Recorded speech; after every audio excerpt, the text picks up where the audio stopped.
Call দিয়েছি ধরছে তোমার মা। তোমার সাথে আর কোনোদিন কথা হবে না। এলে কি ভালোবাসো নাই করছো চলো না। আমার মায়ে কথা কইতে কইরাছে মানা। কথা যদি না কও তুমি থাকতে পারমু না।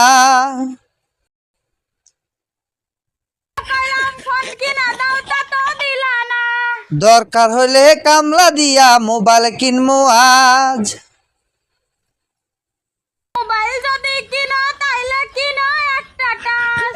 টাচ মোবাইলে তো দাম তো বেশি, টাকা পাবো কনে। একটু খরচা হলে দেখতে পারবা ফোনে। ও তাহলে আজকে আমি একটা টাচ ফোন কিনে আনবো শুধু তোমার জন্য।